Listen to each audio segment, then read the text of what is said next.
শান্ত একটু অসুস্থ ছিল, কিন্তু আমার আবদার রাখতে আপু রাতে চলে আসে শুধু আমাকে খুশি করতে। শান্ত অসুস্থ, তাই বাইরে বাতাস লাগবে বলে ওকে ওর আব্বুর কাছে রেখে এসেছিল।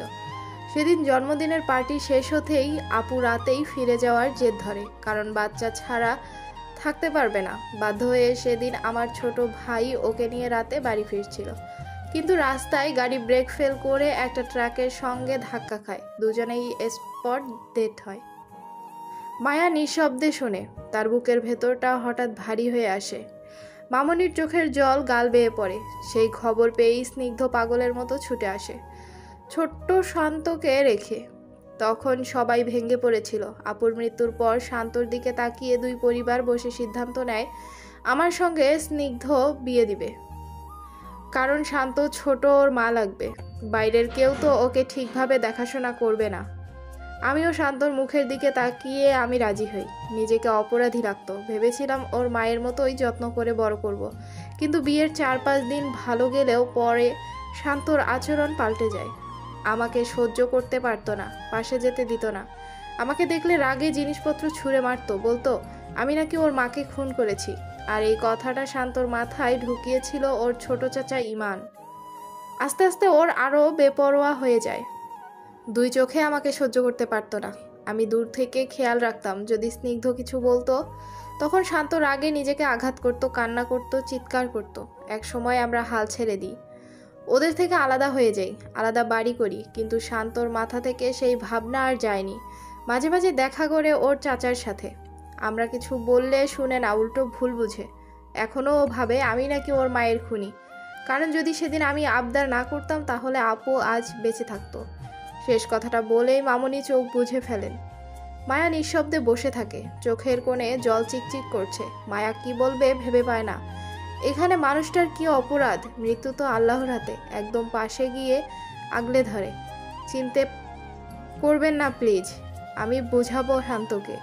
ফিরিয়ে দিবি আমার ছেলেকে আমার কাছে, তার বিপরীতে যা চাইবি তাই দিব। মায়া কিছুক্ষণ তাকিয়ে থাকে অজস্র মুখটার দিকে, কত আশা নিয়ে কথাটা বলছে। কিন্তু শান্ত কি তার কথা শুনবে? হয়তো শুনবে, ভালোবেসে বলছে। তাহলে ভালোবাসার মানুষের কথা কেন শুনবে না? মায়া ধীরে ধীরে মামনির হাতটা ধরে আশ্বাস দেয়, আমি সর্বোচ্চ চেষ্টা করব মামনি, তুমি করে বলছি, কিছু মনে করো না। আপনিটা পর লাগে, সমস্যা নেই, তুমিটাই সুন্দর, একদম মন ছুঁয়ে যায়। মায়া হেসে ওঠে। শান্তি এগিয়ে আসে ধীর পায়ে। ভাবি একটা কথা বলি। বলো। শান্তির গলা একটু কাঁপে, বুকের ভেতর জমে থাকা কষ্ট শব্দের সঙ্গে বেরিয়ে আসে। আমার ভাইয়া কিন্তু তোমাকে সত্যিই ভালোবাসে, জানো। ও কখনো কোনো মেয়ের কাছাকাছি যায়নি, কিন্তু তোমাকে দেখার পর সোজা বাসায় বিয়ের কথা বলল।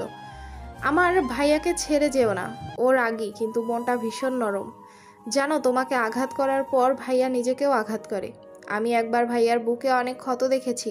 জিজ্ঞেস করতে বলেছে তোমাকে আঘাত করেছে, তাই নিজেকেও সেই আঘাত দিচ্ছে। সত্যি বলছি, তোমাকে ছাড়া আমার ভাই বাঁচবে না। যে ছেলেটাকে অফিসে ব্যবসা নাম করে বললেই রেগে যেত, সেই ছেলে এই 4 বছর দিনরাত অফিস করছে, একটা ব্যবসা দাঁড় করিয়েছে শুধু তোমার জন্য। নিজের স্বপ্ন পর্যন্ত বিসর্জন দিতে যাচ্ছে। আর কিছু মাস পর এক নিঃশ্বাসে বলে থেমে যায় শান্তি। মায়া অবাক হয়ে যায়। শান্ত তার জন্য নিজেকে আঘাত করে, কিন্তু কিসের স্বপ্ন বিসর্জন দিতে যাচ্ছে? কি স্বপ্ন? শান্তি আবার বলা শুরু করে, এই যে রাজনীতি ছেড়ে দেবে। ভাইয়ার ছোটবেলা থেকে রাজনীতির প্রতি টান ছিল, ভার্সিটিতে গিয়ে আরও বেশি জড়িয়ে যায়। আমরা কেউ কিছু বলতাম না, ভয় পেতাম। ভাইয়া নিজের মতো থাকতো, আব্বু কিছু বললে শুনতো না, উল্টো আবদার করতো। এক সময় আব্বু সায় দেয়, কারণ জানতো ভাইয়া অন্যায় কিছু করবে না। অনেক কষ্টে ভাইয়া সফল হয়, এমপি হয়ে যায়, তার স্বপ্ন পূর্ণ হয়। কিন্তু যেদিন শুনেছে তুমি রাজনীতি পছন্দ করো না, সেদিন ওই বলেছে সব ছেড়ে দেবে, কিন্তু পারছে না, কারণ ইতিমধ্যেই মানুষের ভালোবাসায় 5 বছরের জন্য নির্বাচিত হয়েছে। তাই সময় নিয়েছে, বলেছে এমপি পদে আর দাঁড়াবে না। আর জানো, ভাইয়া বলেছে এই পদে থাকলে তোমার জীবনের রিস্ক আছে। ভাইয়াও রিস্ক আছে। যে ছেলে মৃত্যুর পরোয়া করতো না, সেই ছেলেই তোমাকে পাওয়ার জন্য বাঁচার ইচ্ছা 1000 গুণ বেড়ে গেছে। মায়া চুপ করে তাকে, না চাইতেও মনের গভীরে একটা ভালো লাগা জেগে ওঠে। কিন্তু কেন? সে বোঝে না। চুপ করে সব শুনে যায়। ভাবছে আসলেই কি এমন ভালোবাসা সম্ভব? মায়া মায়া চিৎকার করে ডাকতে ডাকতে শান্ত রুমে ঢোকে। কণ্ঠে ঝাঁজ, নাম ধরে ডাকতে দেখে মায়া ভয় পেয়ে নিশ্চয়ই রেগে গেছে, কিন্তু সে করলই বাকি। পরক্ষণেই মনে পড়ে সে কার রুমে কার পাশে বসে আছে। সামনে তাকিয়েই দেখে মামুনি অসহায় মুখে তাকিয়ে আছে তার দিকে। এমন দৃষ্টি সহ্য হয় না। নিজেও রাগ নিয়ে বলে ওঠে, কি হয়েছে? শান্তর চোখ জ্বলছে, গলা কঠোরতা রেখে বলে, কি হয়েছে মানে? যাওয়ার সময় কি বলেছি? তুমি করছো কি? আমি মামুনির সাথে পরিচিত হতে এসেছি। অবাক হয়ে যায় শান্ত। মামুনি মানে? মামুনি এই যে। বলেই মায়া কাঁদো কাঁদো গলায় মামুনিকে জড়িয়ে ধরে। শান্তর মুখের রং বদলে যায়, দ্রুত বেগে হেঁটে আসে কাছে। বলেছি না এই মহিলার আশেপাশে যাবে না? এক কথা হাজারবার বলতে হবে তোমাকে? তুমি কি চাও আমি এখান থেকে চলে যাই? চমকে ওঠে শিরু। শান্তি কেঁদে ফেলে। চলে যাবে মানে? মায়া ভেবে নেয় এটাকে সোজা ভাবে জবাব দিলে হবে না, তেরা করে জবাব দেয়, আমি সংসার করব শ্বশুর শাশুড়ি ননদ সবাইকে নিয়ে। যদি আলাদা করতে চান সত্যি বলছি, আমি কিন্তু নিজের কিছু একটা করে বসবো। শান্ত থমকে যায়। এই মেয়েটা এমন কথা বলবে ভাবিনি। ইচ্ছা করলো চাপড়ে গালে লাল করে দিতে। তার মানে তুমি সংসার করবে?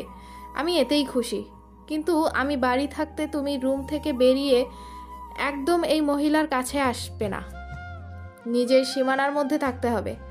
মায়া হেসে মামুনির দিকে তাকায়, চোখ টিপ দেয়। ওকে চল বলেই শান্তর হাত ধরে রুমে ফিরে আসে। অন্যদিকে খুশিতে আত্মহারা শান্তি। তার মানে মায়া এখন থেকে মামুনির সাথে মিশতে পারবে। একদিন ভাইয়াও সব মেনে নেবে। শান্ত ওয়াশরুম থেকে ফ্রেশ হয়ে বের হতেই মায়া প্রশ্ন ছুড়ে দেয়, আপনি না বলেছিলেন মিটিংয়ে যাচ্ছেন? তাহলে 30 মিনিটের মধ্যেই আবার বাড়ি চলে এলেন যে? শান্ত ধীরে ধীরে মায়ার কাছে আসে, গলায় মুখ ডুবিয়ে ফিসফিস করে জবাব দেয়, অর্ধেক রাস্তা থেকে ফিরে এসেছি যখন দেখেছি সিসিটিভিতে তুমি শান্তির সঙ্গে রুমের বাইরে যাচ্ছ। মায়া একটু ঠেলে সরাতে চায়, কিন্তু পারে না। শেষমেশ হাল ছেড়ে দিয়ে চোরা চোখে তাকিয়ে জিজ্ঞেস করে, কি ভেবেছিলেন পালিয়ে যাচ্ছি? মুহূর্তেই শান্ত মায়ার গলায় হালকা কামড় বসায়, পালিয়ে যাওয়ার অপশন তোমার জীবনে নেই বেবি। এই শাহরিয়ার শান্ত চৌধুরীর সাথে তোমাকে মৃত্যুর আগ পর্যন্ত থাকতে হবে। মায়া চুপ করে যায়, কোনো উত্তর দেয় না। শান্ত কোলে তুলে নিয়ে যায় বারান্দায়। বাইরে সন্ধ্যার হাওয়া বইছে। সূর্য অস্ত যাচ্ছে ধীরে ধীরে। ছোট্ট দোলনায় বসে মায়া শান্তর কোলে। আকাশের দিকে তাকাতেই মায়ার চোখ জলজল করে ওঠে। লাল আভায় ভাসছে দিগন্ত। শান্ত এক দৃষ্টিতে তাকিয়ে থাকে মায়ার দিকে। মায়ের মুখে চোখে প্রশান্তি। শান্ত ভেবে পায় না এই ছোট্ট মুখটায় কি এমন আছে। এই মেয়েটার জন্যই তার এত যুদ্ধ, এত কষ্ট, এত ভালোবাসা। এইভাবেই কেটে যায় সন্ধ্যাটা। রাত 10টা। শান্তর সঙ্গে নিচে নামছে মায়া। শান্ত বারবার বলেছিল রুমেই খেতে, কারণ সে ছোটবেলা থেকে একা রুমে খেত। কিন্তু মায়া একরোখা, সে সবার সঙ্গে খাবারে জেদ ধরেছে। বাধ্য হয়ে শান্ত নিচে খেতে আসে। নিচে ইতিমধ্যেই খাবার পরিবেশিত হয়েছে।